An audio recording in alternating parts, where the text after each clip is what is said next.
I feel like without this hardship, I don't know if I would have become the person that I am now, that I, it's not perfect. I mean, I'm still my messy self, but I have been forced to learn to face my anxiety disorder and, face my fear of asking people for help. And Do you think there's more anxiety created now in 2022 versus 30 years ago when you first started your career?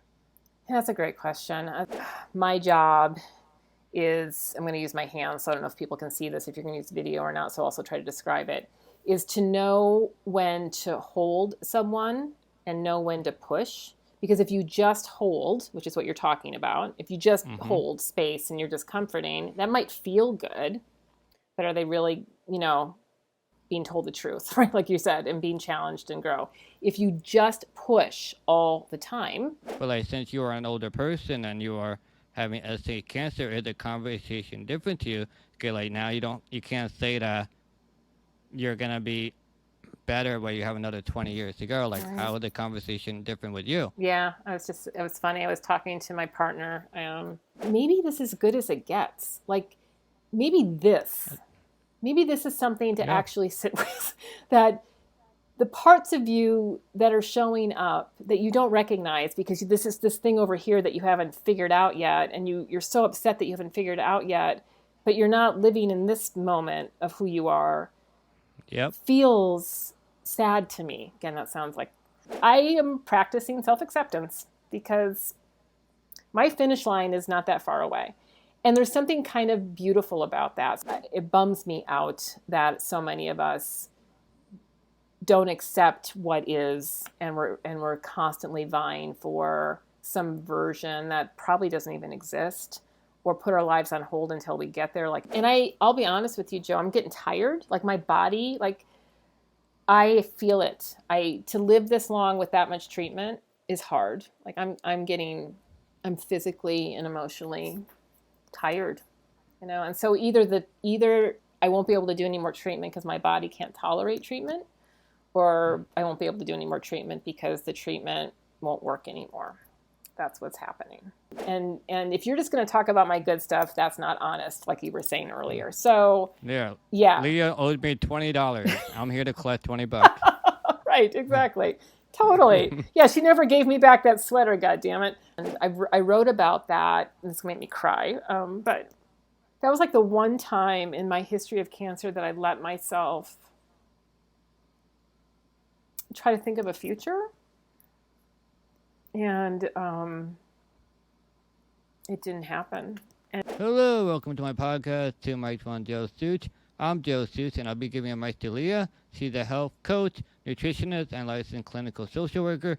She is a 3-time cancer survivor involving the ovarian and the breast. She is unfortunately living with end-stage cancer right now. You have a podcast called Precarious, which has a perfect definition to describe who you are. It says not securely held or in position, dependent on chance. So my question is that you have spent your entire career most likely helping others. Now that you are the one that's going through the hard times and the certainty of death, are you able to help yourself? That's a great first question. First of all, thank you for inviting me to join this time with you and be on the podcast. I'm so honored, and it's so awesome to meet you. So thanks. Yeah, it's a balancing act. I'd much rather be in the position of helping other people. It's what my job is. It's what I love doing. I'm not so great at knowing how to necessarily prioritize what I need. Oh And no. but the thing about the cancers that I've been dealing with for almost 9 years, there have been moments where I've had to slow down because I've had major surgeries that I've had to recover from, or been really sick from chemotherapy and haven't been able to work.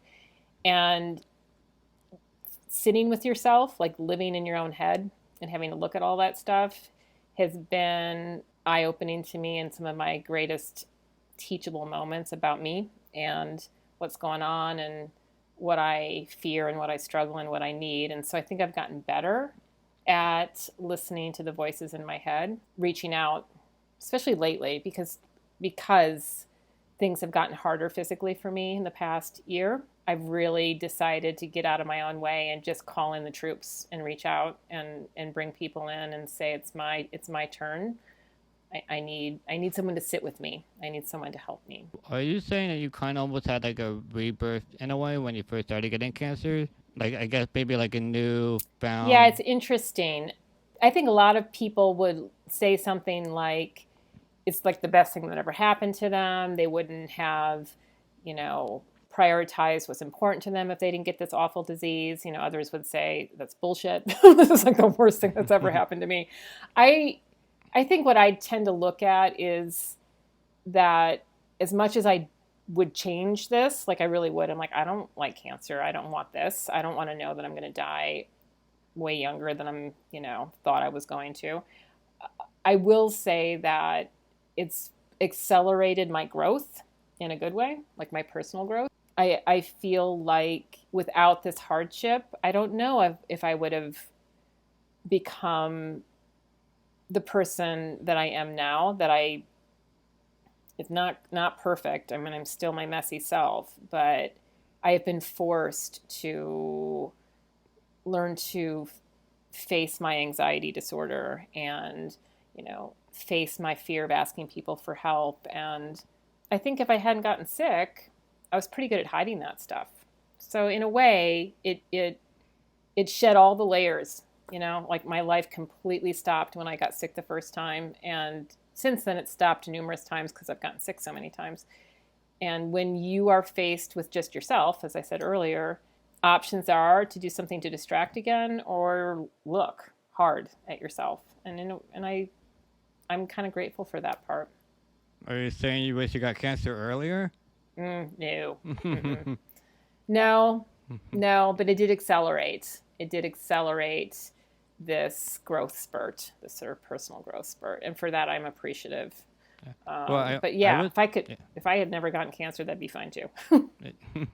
I mean, I don't have cancer, so I can't relate to that and the chemo and such. But I guess I can relate to like having these big moments in your life, big defining moments in your life, and kind of changes who you are as a person. But it's always interesting for me to see because there are some people that really grow from it, but there's also people that are just they go even deeper and they can't get out. So it's always interesting to see who can flourish and who just keeps going downward. I hear you loud and clear, and it's a big part of the work I do as a mental health therapist is to like hold a safety net for people that come in who say, listen, I'm falling deeper than I ever thought I could fall with this really hard thing going on in my life. Because yeah, it's not a guarantee that this hard thing's going to happen and you're going to see this as some sort of, opportunity at all. I think it's more understandable and probably a normal path to, fall into the black pit. And I certainly have. I don't want to paint some sort of portrait of myself that this has been some, kind of welcomed, easy arc of learning. It hasn't. It's been really messy, meaning that I've had times, I'm sure in the future I will have those times again, where I've gotten incredibly depressed and suicidal, so anxious that I, couldn't kind of get a hold of it. And I think what I'm noticing is I've endured it, like I've tolerated those awful moments, and that knowing has given me a sense of strength around. I didn't think I could get through that really hard thing, and I just did. And maybe it wasn't pretty, but I did. And so it gives me some confidence that the next hard thing that's going to come at me is something that, again, it might not look pretty, but I'll get through it somehow. And I feel like this is where I think community happens. And I don't know how you feel about this and how you sort of navigate hard stuff around you. But if we have at least one other person that we can, share with, that helps versus doing something alone. And if we have more than one other person, hallelujah. But I think being alone with your pain and your scary thoughts is a bad combo. So I give credit to knowing that other people go through hard stuff too. It's why I like to do my podcast. It's why I really wanted to meet with you.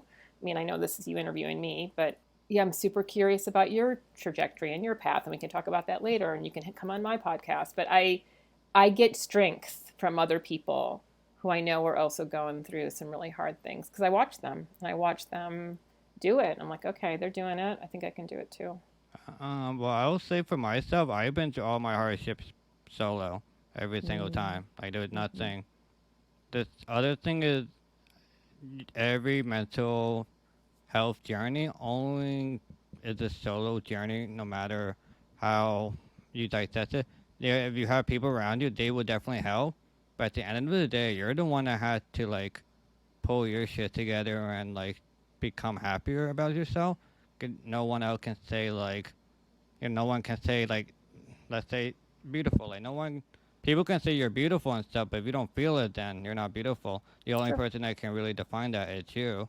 Mm-hmm. Like I had to like source it from my inner self to find motivation and happiness with myself, and then to start maybe spreading it. But like I don't, at this point in my life, I'm not reliant on anyone for happiness.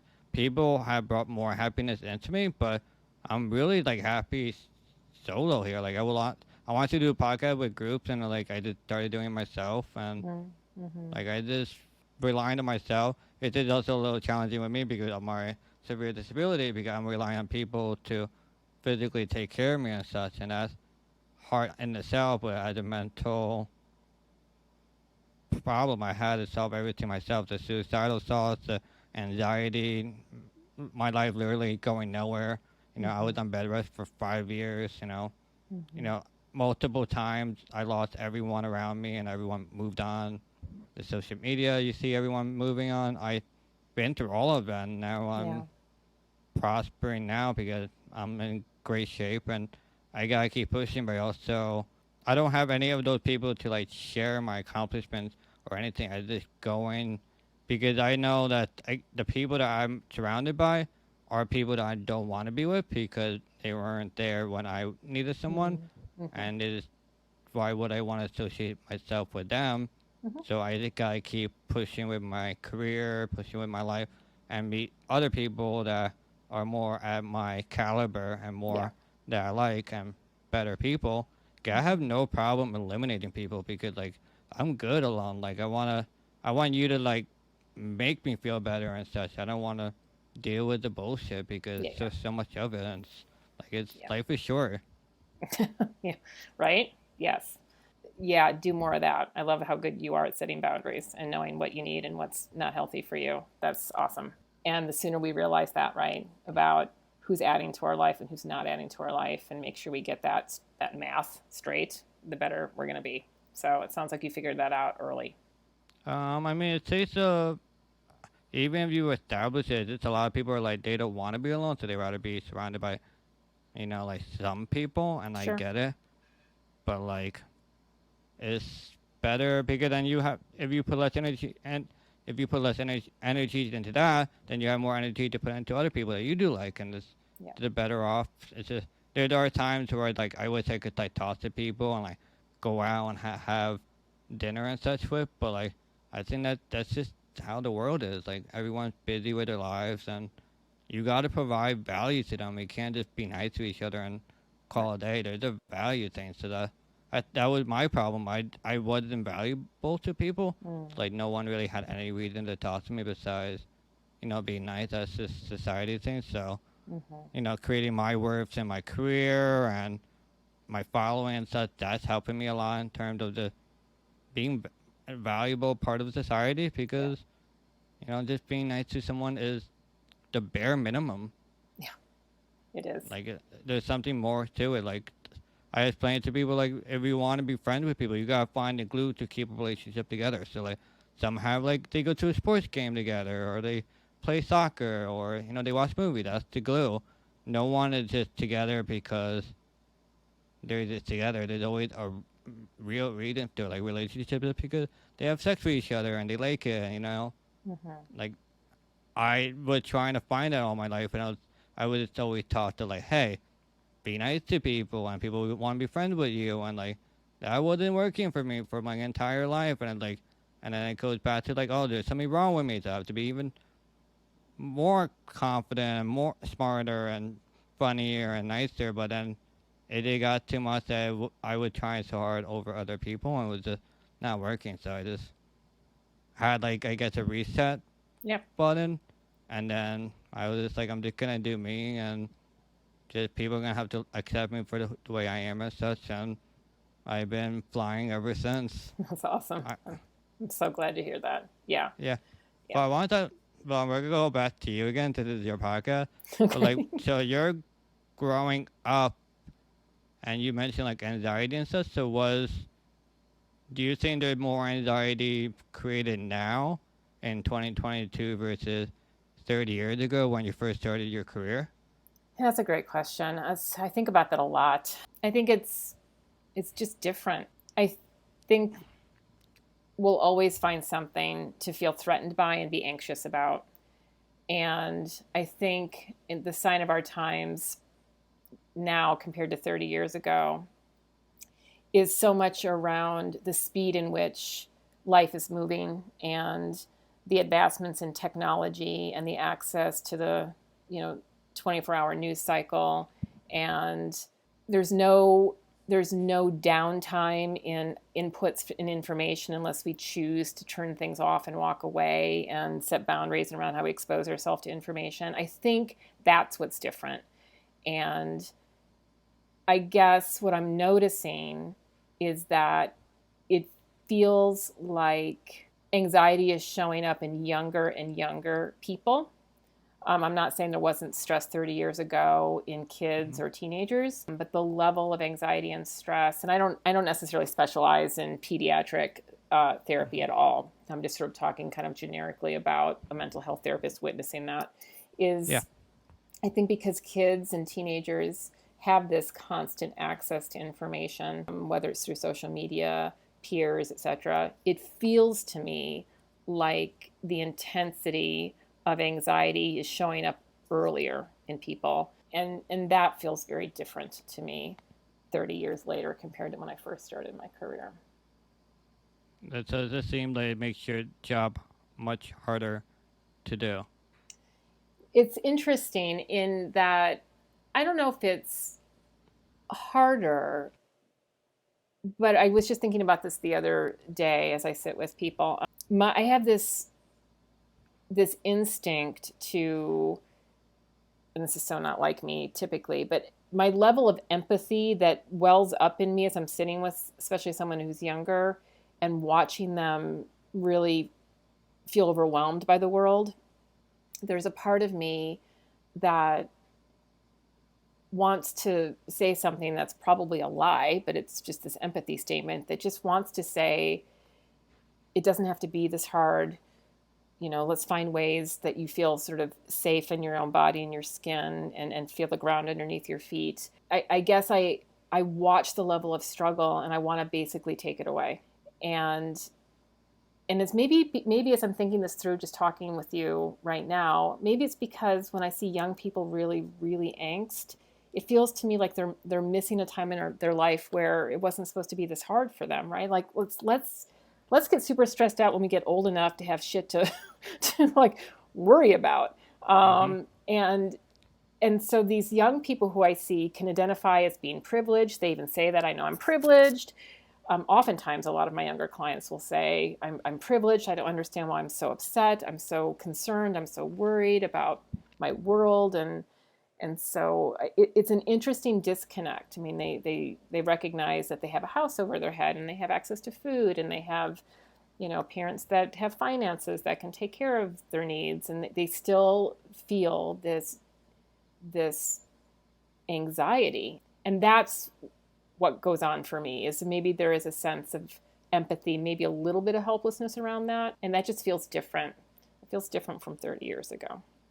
Do you say that's a society problem, or do you think that's a more individualistic problem? I think it's society. It feels to me like it's society. Like I see that thread in my clients. There's just some common observations that show up in my office. And whereas maybe 30 years ago it would have felt distinctly more individual. And now it feels like I see these themes.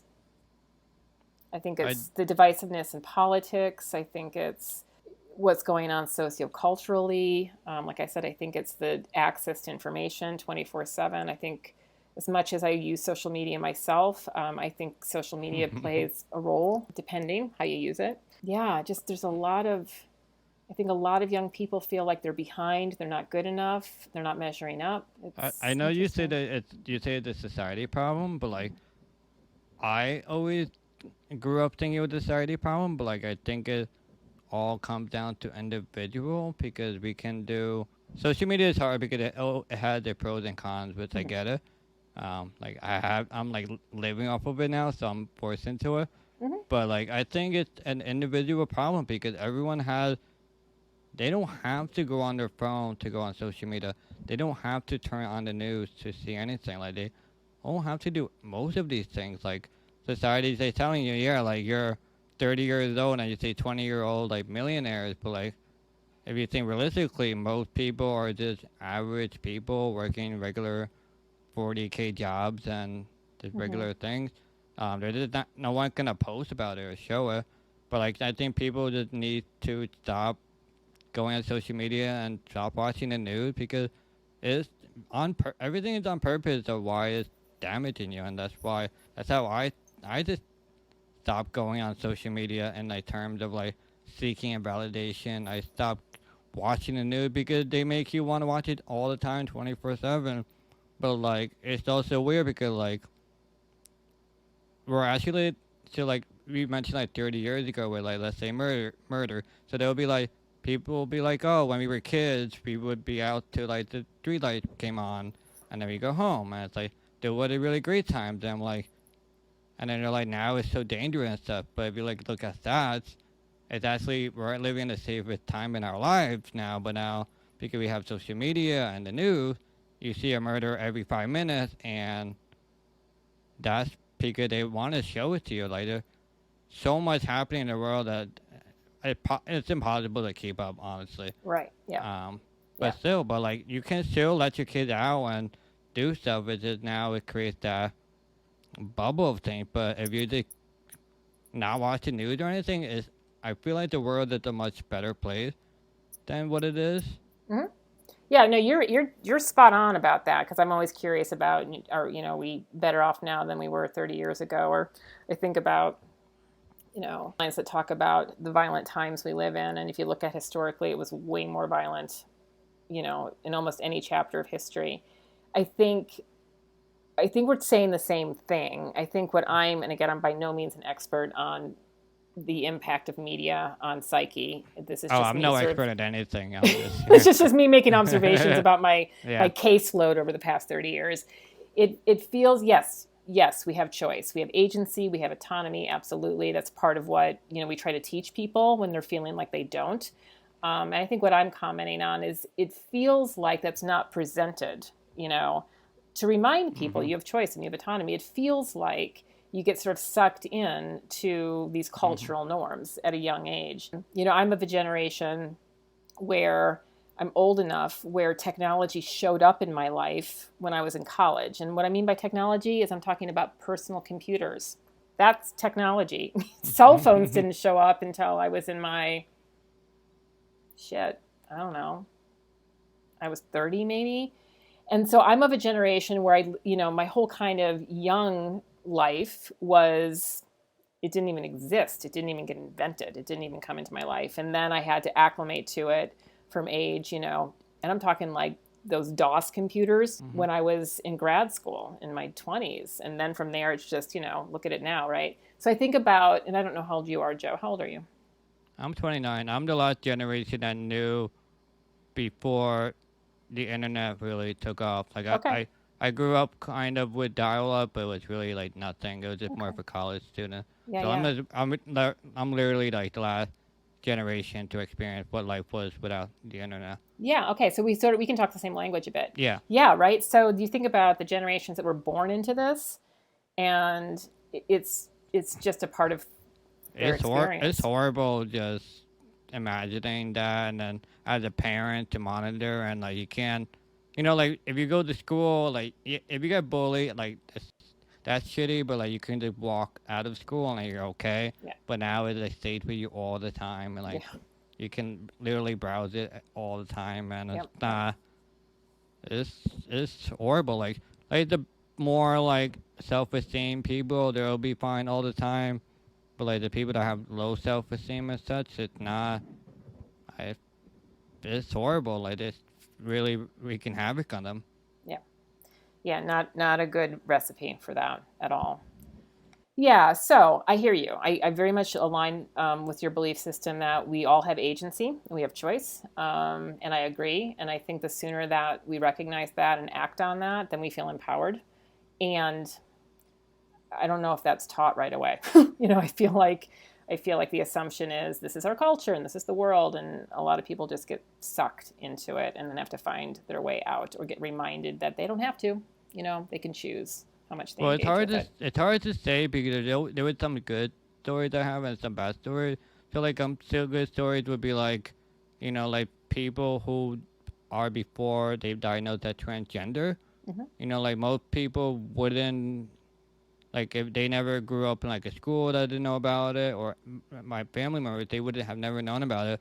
But now you can Google like, I feel this kind of weird where I'm between male and female thing, and then you'll find transgender people, and you'll actually find real people that are transgender, Right. and like now you'll actually see them as the regular people, but a role model, like they're working and getting jobs and being in relationships, where like it will help a lot of those people who are like in these small towns where Yes.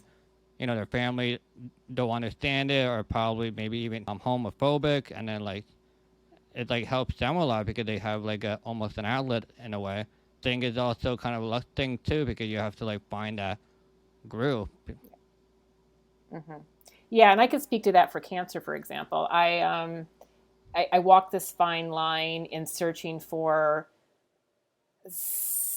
some community is too strong of a word because I'm not inviting these people into my life on a daily Hmm. basis, but some sense of connection about what I might be experiencing and what they might be experiencing. And so I use the internet, social media, and every kind of way I can kind of try to find someone who's going through what I'm going through, just so I know I'm not completely alone in it. So I can relate to what you're saying, and that can be a benefit. Or sometimes it crushes me. I mean, I have to, it's like sometimes I think it's going to be helpful to see that someone's going through what I'm going through. But if I see something that triggers me or some suffering that I didn't even know could exist, then it sets me way back. So it's tricky. It's like I have to know how to use that experience and know when it's not helpful for me. But when let's say I got these diseases before I had access to any of this, I think I'd feel 10 times more alone in it. Kind of what you're saying. I mean, I wouldn't. I would think I'm like the only one who's going through this level of suffering, knowing intellectually that's not true, but quickly using interfaces, web, you know, chat rooms, Twitter. I mean, I can find people, and it's like, okay, shit, this is not new. People have done this. This is, but sometimes I stumble into incredible pain and incredible suffering, which is human. But sometimes I'm not ready for it. Sometimes it's like, oh God, that hurts. That hurts to watch that person suffer, knowing that I'm kind of on the same path. I'm on that same path. So I have to be super careful about how I use that to support my own mental health Yeah, through this. there's always that group small people that are like that ruin everything. Yes. Hmm. Yeah. No, I mean, I definitely know some communities that I can definitely link you up with if you want to talk to more like cancer patient people. Oh, thank you. I'm always open to that. I get like a lot of people that want the support and such, but like I don't know if it's like I'm just a weird person, but like I don't really want support anymore. I just more want of like the companionship of it, Hmm. because like when it comes to a conversation, there's really no point of me talking about my hardships because there's nothing anyone can really do for me. Like I did kind of want to be friends and like do normal things again, and like maybe I'm going through shit time, but like I would get more satisfaction if we like went to the movies together versus like talking about it, because like to me talking about any hardship is a waste of my time because I can't change it. That's what it is. I have to accept it as hard as it is and move on with my life. And like and I think a trigger for me is people talking about their problems without a solution or Mm. possibly a solution, because I can't do anything. It makes me feel kind of bad. And like I used to do a lot of moderating for like different support groups, and I had to stop two of them because I couldn't handle the, just like people telling their problems when they can't do anything. I don't know if that's just like a man code kind of thing where I only will talk about things that someone can help me. So I'll complain about my computer and then hope someone can fix it, but I can't complain about my disease or mental health because no one can fix it, no matter Mm-hmm. how hard. Like no words of affirmation gonna help me. Nothing will help me in any way. $1 million would be really nice though, but I don't, I don't find support groups. I think it's great if you're like at a rock bottom level and you need that like 10%, like that spark to get back into it. Mm-hmm. But like I don't find it. I don't find it to me to help that much. How does it help you a lot? Well, I actually can very much relate personally because I actually personally all these years have not gone to support groups. I don't find that kind of comfort in them for me. But I've run a lot of support groups, and there is a subset of the population that they very much find them useful. So I just love that you know yourself really well. I mean, I don't know you at all, except I've been getting to know you now. But so far, I mean, how you present to me is you know yourself really well, and you know what's helpful and what's not helpful. And so I can speak to the fact that I think I tried a couple support groups a long time ago, and I didn't find them helpful, but I'm skilled at running them. And I know that for some people, they find them very helpful. So for me, that's like a way to kind of give back a skill set that I have for that part of the population that find them helpful. So the key is know yourself. And some people don't know until they try it. They might get into a support group and like, yeah, not for me. And others like, kind of where have you been my whole life sort of thing. Well, I actually kind of think they're good. I think for like the first 10% of your personality to get the spark back. But I think it's bad to go for like a medium to long term because you are based on the level that they are.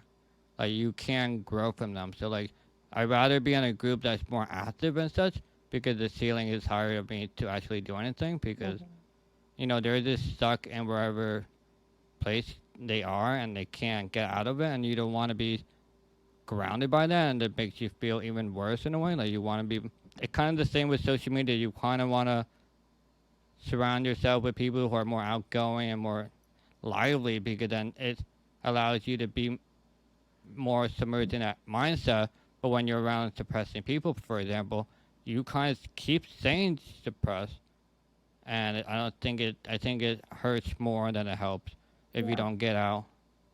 Okay, you don't when you go to a support group as like a moderator, you want them to not come anymore because then they're good, that they can thrive on their own and such. But like you don't want them to keep going because then they can't grow anymore because the point of it that you kind of have to go and reach out and get new people that are more active and more wanting to live life, I guess. Mm-hmm. Well, the other thing you were alluding to, which is key, now I'm going to sort of nerd out on psychotherapy and running groups, is it depends on the skill set of the moderator or the leader. Mm-hmm. Huge. Everything kind of like if you don't have someone who knows how to do group really well, it's a roll the dice and how it's going to go. And then it kind of also depends on the purpose of the group. And I don't want to spend your podcast kind of all nerding out on the different types of groups, but No, there God. are groups that have specific purpose and function. And so I think as a consumer, which again you're speaking to really well, you kind of have to know what you're getting, and you have to know, is it meeting your needs? And so what I'm hearing you say, it's like if you ever were to do groups, it would be important that it would be the type of group that has a really strong facilitator who can see the dynamics, knows how to interact with that, knows how to pull it out from, sinking into the black pit, knows how to, create growth, it takes a lot of skill. I think good group facilitation is rare. and you're actually kind of a consumer that knows that by just experiencing it. So I feel like when you're a good consumer and you know what you want, you have a better idea of what you're looking for and then a higher chance of getting those needs met. But on the other hand, it can feel like that's really, really hard to find, because I've been in the community where that's really hard to find good group work, good group facilitation, because I know I hear that all the time. People don't go to groups because it's more depressing. They just leave feeling worse than they went. That's bad group facilitation. Sorry, but that's not someone who knows how to run a group, basically, in my mind. I mean, I guess some people are just really have no one to talk to and they just need to let it out. And I do understand it, but like, I feel like I am an exception to the rule because a lot of people want to be more comforted and, like everything's going to be okay and like in a hug and all of that. But like, to me, I need more people to tell me the truth of things. I feel like we kind of mentioned before with society, I feel like we keep telling each other lies all the time. And I can't, that's been happening to me my whole life. And I can't live on a lie or false hope. I need like a real like talk about me, like you're depressing, like it isn't working, the reason no one likes you because you're depressing and you talk this way, and I need that thing. And it's like society thing is like people are not friends with you because you're not valuable in society, so we gotta create value, and it takes a lot of hard work and time and such. And like I did needed someone to tell me that, and no one told me that. I think one thing is because I have a disability, and they're afraid to tell you the truth or the truth about yourself because you're dealing with a lot, and I get it. So I had to tell myself that like this is why it's not working. So I did need other people to tell me that, and I think but I feel like I'm an exception to the rule that more people want to be comforted, and then like and then if I do tell them the truth, then I come off as a dick, and then some people love it and they appreciate it, but then some people hate it. Yeah. And it's like, like to me, it's like you have kind of one life to live, and I think it's better to have someone tell you the truth because you can't like back away from the truth, but anyone could tell you a lie. Yeah. Like I think if you believe in a lie, it's just wreaking havoc on you, and you're just not gonna able to grow. Like, what is your like when you do your therapy? Your social working, do you tell them the truth or do you like comfort them, or like how do you go about it? Yeah, no, I'd love to answer that. So what I learned in grad school, and actually more just by doing this over the years, is that my job is, I'm going to use my hands, so I don't know if people can see this, if you're going to use video or not, so I'll also try to describe it, is to know when to hold someone and know when to push. Because if you just hold, which is what you're talking about, if you just hold space and you're just comforting, that might feel good, but are they really, being told the truth, right? Like you said, and being challenged and grow. If you just push all the time, everyone has different tolerances for that and different limits. But that can also backfire because it can injure. It can feel like you're losing trust that's been built. People might get super resistant. They're not ready for the push. So there's a fine balance between holding and pushing for me as a therapist. And so and it's different for everybody walking through my door. That's not a formula. I can't like, we're going to hold this long and then push. I mean, it's so different. Some people love getting pushed a lot all the time. And I'm figuring that out. And some people need more holding before the push happens, right? So that's how I think of trying to balance that in a therapeutic relationship. And the other cool thing about how long I've been doing this, for clients who know therapy and have been doing therapy, sometimes they tell me, they're like, hey, I love being pushed. If you're the type of therapist that just coddles me, we're not going to work. Or they will let me know from prior experiences that, and I read the tea leaves if they're saying to me, that they need to be held a little more before the pushing happens. And so, but I will always do both. I will always hold and push, because just holding is not how you're going to grow.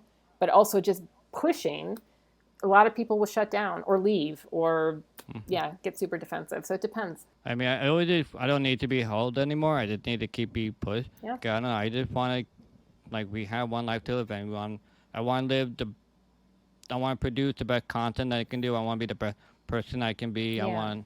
I need someone to push me. So I think that's hard when I look in relationships because a lot of people are just holders, but there's not a lot of people that actually push. Yeah. And I'm trying to look for those people that are wanting to push the envelope, do greater, better things. But I think that number is really, really small, and then it gets exhausting too. But I'm looking for that pusher in a relationship to really push it forward. I don't like if you look around us, most of us are just like not going anywhere. They're just like happy with their lives, and like life is kind of mundane in a way. But like I want to just keep pushing, Yeah. pushing it because I don't know. I have this drive in me, and I want to just keep pursuing. Yeah. Yeah. And it comes a lot across loud and clear for me when I'm with you that that's your truth, and you know that, and that you're very aware of the limited time that we all have on this planet. Everyone's timeline's different, but for you, you're saying, listen, I want a life that's, fulfilling, and that means that I want to be challenged, and I want to find the edge, and I want to surround myself with people who have those same values, who can do that with me. Well, so I want to say that we both are in we're a different age group. So like a lot of people say when you're a younger person, like, like people, like a big problem are people are having like now that, I'm turning 30 and people are like, oh, my life's over. And that's really not like we realistically have like another 20 to 30 years of pretty good movement and such for most people, let's put it that way. But like since you are an older person and you are having stage cancer, is the conversation different to you? Okay, like now you can't say that you're gonna be better but you have another 20 years to go. Like how is the conversation different with you? Yeah, it was funny. I was talking to my partner. We were on a road trip this weekend, and I was thinking about this idea of self-improvement, and gosh, I haven't said this out loud to anyone yet, so you get to hear this. Not that it's like this fantastic epiphany, it's not. But because part of my job as a therapist is to sit with people as they look at their lives, and if they want to grow and move and improve, I'm there with them. And a lot of people do assume they have time. They have time to do it. I mean, that's just kind of, I think it's human, unless we've been told, like me, you don't have much time. People assume they've got time. And so I was saying to my partner, I said, sometimes when I'm sitting in my office with people and I'm watching them, feel like they're looping in their struggle, like really looping, like just sort of swirling in it. And they're feeling stuck and helpless. And then they put all this pressure on themselves to like figure their shit out. And, they're not going to be happy until their shit's figured out. And I have these feelings that what I kind of want to say to them is maybe this is as good as it gets. Like maybe this is something to actually sit with, that the parts of you that are showing up that you don't recognize because this is this thing over here that you haven't figured out yet. And you're so upset that you haven't figured it out yet, but you're not living in this moment of who you are. Yep. Feels sad to me. Again, that sounds like so I was joking with my partner and said, I know for me, like I'm wrapping things up here. Like my self-improvement days are over. Like I'm actually doing a whole bunch of reflecting around the life I've lived and how far I've come. And maybe this is Leah. This is as good as Leah gets right here because I don't have much time. And there's something really relieving about that, Joe. Like there's a big, like I can like, yay, I am practicing self-acceptance because my finish line is not that far away.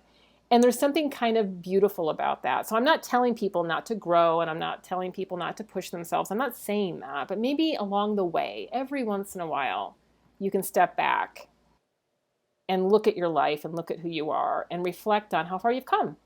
And that's good shit.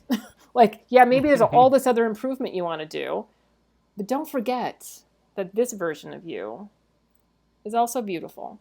And so I don't know. That's a long answer to your question, but yeah, I'm kind of like, this is it for Leah. I'm I don't want to spend a whole lot of whatever time I have left angsting over how much I haven't experienced or how much I haven't grown. I'm wrapping this up. This is Leah. This is the best version of Leah, and this has got to be good enough for me. Yeah, they were both on the same page that we just accept our situation as is and just assume this will be the best and then just make do with whatever we have. So like for me, I did take all the pictures I want, like when I go with my best friend, she'll just be like, oh, I'm ugly or I'm not wearing, a good dress or makeup or whatever. And I'm like, this is you right now. Let's just take pictures of us now because this is who you are and this is it. Like, it's not gonna change. Like, I accept who I am. Like, I'm not a great looking person in a general sense. That's fine, but I'm thinking I have to accept it, or, like, what else am I gonna do? Just stay inside till I die? Like, that's an option, but like, I don't want to do that. So I'm just gonna go the opposite way and just appreciate and accept who I am because at the end of the day, because it is all we got. Yeah. It's like depressing in a way, but like, this is really all we got, and there's not much we can change. Right. For the most part, Mm-hmm. like we're just living life. It's kind of I don't know. Life kind of seemed like implausible dream in a way. If that makes sense. Mm-hmm. Mm-hmm. It doesn't feel real. Yeah. It feels like I feel like there could be like a credits at one point or something, like a new season, like new characters and such. Kind of like a weird, but like no, it is it. Like this is you're the main character of your own movie, and you gotta do whatever you want to do to make that movie amazing or horrible it is. Yeah, there are some people who have much worse luck and like let's say bad mental health or physical or injury, and that's unfortunate. But we kind of have to keep moving forward as resilient as we are. Yeah. Amazingly. Mm-hmm. Yeah, beautifully said. Yeah, I have a little bit of a issue with toxic positivity in the self-help movement in my field. And I hate it. And I feel like it tells us we're never going to be good enough. We always can get better at something. We can always be fill in the blank. And it backfires. It basically is giving us the message that how we show up now, there's something wrong with us. And so that's a little bit what I'm also speaking to is, again, I'm not suggesting that we don't look at ourselves and grow and change and, try to, be the best version of who we are, but don't let someone else tell you what that is. And I feel like my field can do that. I'm not saying the therapeutic field, but pop psychology and every self-help book out there is, to me, damaging at some level, and that's probably a pretty broad statement to make, but it bums me out that so many of us don't accept what is, and we're constantly vying for some version that probably doesn't even exist, or put our lives on hold until we get there, like you were saying about your friend, like, I don't look good enough right now, and you're like, no, you're beautiful. This is how you showed up. This is today, right? Yeah, and that's sort of what I mean by kind of like, what if this is it? And I don't mean that in a negative, yucky way. I mean, like, this version, right? Yeah, I mean, it's just accumulation of everything you've been through in your past to this day, and it's our only day together, so we might as well do whatever we have. When you want to lose weight, and you lose weight and take more pictures later. But like, it's really just all it is. It's accumulation of all our past days to today. Yeah, exactly. Yeah, and that version's good. It is. Yes, I read that you have tons of challenges, multiple surgery, chemo, many deaths, including your ex-husband and your dog. How are you able to cope with so many things happening one after the other? Yeah, man, fucking A. Loss, grief. Oh my God. I've become a little bit of an expert on grieving. I was I think it was yesterday morning, another friend of mine died. I mean, I think when you are sort of, I've lived a pretty long time with two types of cancer that have crappy prognosis, and I've lived way beyond my prognosis. And so while I am grateful to have lived longer, I have also been someone who has said a lot of goodbyes to people. And because the friends I've made with the same diseases I have died. And it doesn't get easier. I mean, as a matter of fact, it just gets harder for me each time that I find out that someone I got close to with the same illness I have has died.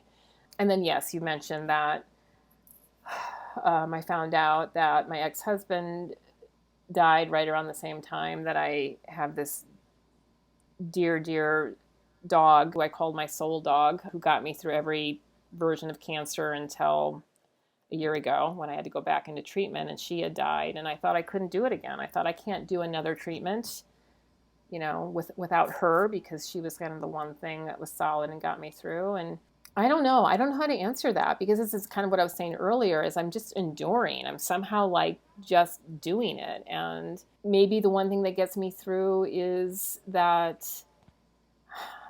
it's not easier, but I'm becoming more familiar with loss and grief. We're all going to die. It sounds like so awful to like remind us of this, but so the fact that I just have diseases that remind me of that, and I get close to people who die before me, and it absolutely reminds me of that.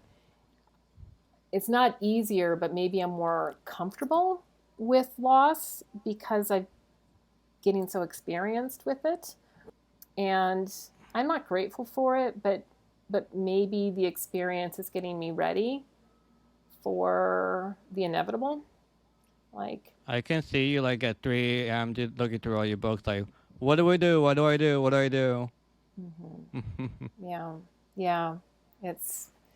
But so you say you had cancer for 8 years. So is the cancer, like, do you think of you have cancer anymore, or is it kind of more like it's your norm and it's you just living life normally? It's both. I will always have cancer, and then it grows enough where we have to treat it, and we try to beat it back. Some people describe it as playing whack-a-mole, like depending on where it pops up, you do some version of treatment to try to beat it back. Eventually I'm going to run out of treatment options, and that's sooner than later because I've lived with it for so long. Like, I've had so much treatment that the cancer has become resistant to treatment, at least in this day and age of medicine. We haven't figured out, at least for the types of cancers I have. There's some really cool research going on for other types of cancers that are really exciting, and I'm stoked for that research. And I hope that someday cancer becomes something that just like, remember when people had cancer? That was awful. But I'm not in that cohort of cancers. I've got cancers that don't have unique treatments. It's the good old-fashioned chemotherapy, radiation, and surgery. They just don't have the treatments that, eventually my cancers become resistant. And so I think of myself as always having cancer. I have had periods of remission where I sometimes forget, but that's pretty small because it's always on the back of my mind that it grows, because it always will. It will always be growing and affecting me. And I'll be honest with you, Joe, I'm getting tired. Like, my body, like, I feel it. To live this long with that much treatment is hard. Like, I'm physically and emotionally tired, and so either I won't be able to do any more treatment because my body can't tolerate treatment, or I won't be able to do any more treatment because the treatment won't work anymore. That's what's happening. Well, let's talk about your walk to the cemetery with Lulu, your adorable golden retriever. Yeah. So you say you like to walk to cemeteries because there are so many stories and people have living eulogy to their family members. Since this will stay on the internet forever, how would you like to be remembered? Think about that a lot. First of all, I think you mentioned this. I don't want to be put on some pedestal. Do you know, like, lots of eulogies? I don't know if you like go to funerals or whatever. They just like talk so highly of people, which is good. But I really hope that people remember my quirkiness and my anxiety and the fact that I have this kind of dry sense of humor that most people don't get. And I want to be remembered for my flaws just as much as people will probably going to talk about how great I am. But I get I want an I'll be that person for you. good. I just want authentic. I want an authentic representation of me. And if you're just going to talk about my good stuff, that's not honest, like you were saying earlier. So Yeah. yeah, Leah owed me $20. I'm here to collect $20. right, exactly, totally. Yeah, she never gave me back that sweater. God damn it. Yeah, I'm gonna steal her sweater now. Yeah, I want my humanness to be talked about, and I also have this idea. I told my partner, I said, I don't know what time of year I'll be dying, but I would love to have some sort of celebration because I'm into animals where everyone has to bring an animal. And he said, that's Whoa, going to be a okay. nightmare. I said, I don't care. I want to be able to look down and see dogs chasing each other and the cat and a rabbit and like a pony. Like bring the animals because it's a big part of my life is Are you ever gonna have a living funeral? I thought about that too, but I sort of been just trying to do that now. I think that's what I meant by living eulogies. Is I don't think I want to actually have a party, but I'm really working hard to like have authentic conversations with people that matter to me. In other words, I know this is cliche-ish and corny, but if I haven't like told someone how much I love them or how much they mean to me, what the fuck am I waiting for, right? And I would hope that someone would do that with me. I mean, I think we should always be doing this. I mean, the people that matter to us, we should be having these conversations all the time, not just at the risk that we think they're going to die or that I'm going to die.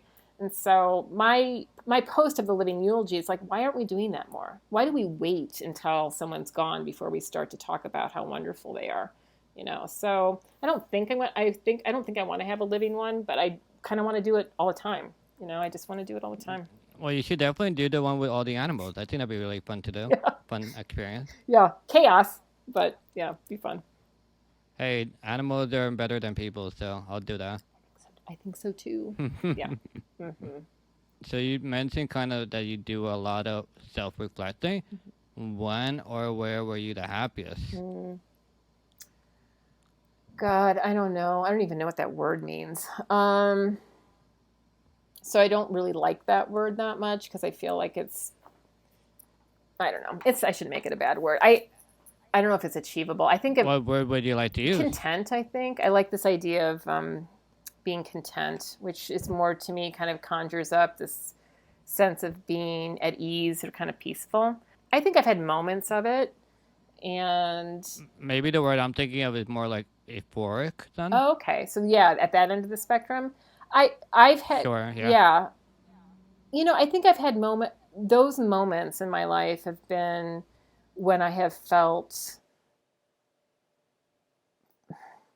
mostly in nature, and probably on some sort of kind of edge with it. You know, I used to be really, really athletic before I got sick, and I would find myself doing some pretty extreme sport kind of things with my body just to push edges and limits in nature. And I think I've found some of that in those moments, but because I can't do those things anymore, just being in the glory of a thunderstorm or seeing something like coming up on an animal that, you know, is in its own element and I get to be a witness of that brings euphoria and joy to me. So it's usually in those moments.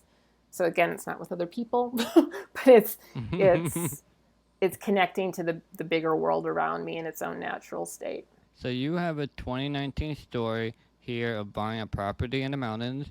I have here you bought a plot of land and were looking for architects. It was a big deal because you used to live only 3 months ahead, but you decided to live further than that. At the same time, you got bad results from a doctor that your tumor markers were high and need to be further checked on with a CAT scan. Whatever happened to that plot of land? Yeah, that whole dream fell apart. Everything fell apart. So that was a down payment on that land. So that deal fell through. I got the money back, and that dream it just crumbled. And I wrote about that. This is going to make me cry. But that was like the one time in my history of cancer that I let myself try to think of a future. And it didn't happen. And it's almost like I pushed a limit on the planning. Like I was challenging my future. I was like, I wanted to I wanted to pretend like I was everybody else. I know, by the way, what I'm saying is a fantasy because nobody knows what tomorrow brings. But humans plan all the time. That's what we do. We just plan. But with cancer, at least the types of cancers I have, I never felt like I could plan, and justifiably so, because these cancers keep coming back within months. But that one summer in 2019, I just wanted to pretend. You asked me, do I ever feel like I don't have cancer? Well, that summer I was pretending I didn't. And so I was dreaming of this future, and I wanted to be like everyone else who talks about 2 years from now we're going to Paris or whatever, right? Like, so this was going to be a property that I was going to build with my partner, and we started the process. It was like preliminary. It was just like put money down on a piece of land and look for architects. And that was like a month later, I went to my oncologist, and the cancer was growing rapidly. It was very aggressive, and the whole thing fell apart. So I don't plan anymore. No, well, now that we're in 2022, so that's 3 years later, do you regret stopping it, or? No. No, I'm just sad. I think, I could have looked back and say I'm still alive, but I'll be honest with you. Again, no one has a crystal ball, but it's not, the fact that I'm still alive is pretty crazy. It's pretty, I don't believe in miracles, but there's not a guarantee that I would have been alive. My doctor, speaking of honesty, my doctors are really honest with me. Again, they don't want to like dash hope, but they're going to be brutally honest with me. And they're like, we don't know if this treatment's going to work. We'll try. So the fact that I've had more treatment since 2019 and I'm still alive, it was like, let's roll the dice. So I don't regret stopping that deal. I don't regret not having that dream come true, because I think I would have been in way more pain if we had started that process and I was getting sick and the treatment wasn't working and I was dying, because that was a real possibility. And so I would rather let go of that dream and just live in a moment with whatever that moment was. And that's how I've been living my life ever since. Did you ever have days where you thought you were going to die? Oh, God. Because of... Yeah. I'm sorry, I'm interrupting you. Yeah. Oh, yeah. No, I've been so sick. And it was after the most recent surgery, which was the 2019. It's actually, I had this major surgery after that I had some pretty bad complications, and I went into sepsis, and I could have died from that. And that's what I mean by my body getting tired. Like every time it's assaulted, it's harder for it to recover. So yeah, and I've had some really bad allergic reactions to chemotherapy that were not pleasant. That could have been, the end of me. So yeah, I've known, and I've been close, and there's something. I guess I'm not afraid of dying for those reasons, because I've been that close. And there's something comforting about knowing I'm not going to suffer anymore, because I've suffered a lot. And so being dead means you're not suffering. Is there anything else you want to accomplish? I don't know. I think that's what I mean by wrapping it up. Leah's wrapping it up. I think what I want to do, Joe, is I want to be present for as long as I can. Like, I want to show up every single moment. Like, it's so great being with you. I feel so alive with you. Like, I want to not check out before it's time for me to check out. You know what I mean by that mentally? Like, I don't want to let go of being alive before it's time. And that means showing up in every moment to its fullest. And that's beautiful to me. So it doesn't. So you need someone else to push you. Yeah, exactly. I don't need to accomplish anything. So before I take the mic away from you, is there anything you want to say? Promote any words of wisdom, the winning lottery numbers? The mic is all yours. That's very kind. I'll just reiterate that it's been great to be with you today. And I always learn so much when I get to hang out with someone who, I don't know, has the kind of wisdom you do. So I want to thank you for that. But it is about you. Let's talk about you. I know, but listen, I get to brag about what it's like for me to hang out with you. I don't know if I have words of wisdom. I guess these are like platitudes, which I hate, but there's some truth to them, and that is, I think when you really know that life is short because you are literally told that, and you're faced with a terminal disease or some sort of experience that reminds you of that, maybe someone in your life, it helps you get really clear about what's important. And I think don't wait for the reminder. Like, we're all going to die. So don't wait for something to remind you of that to get clarity. You know, I I think, like you were saying earlier, do what's important to you, be with the people that you love, and, you know, avoid the bullshit because it's not worth it. It's just not worth it. Okay, thank you, Leah, so much for coming on the podcast. Thank you, everyone, for listening and watching. And I'll see everyone next time. Bye. Yeah.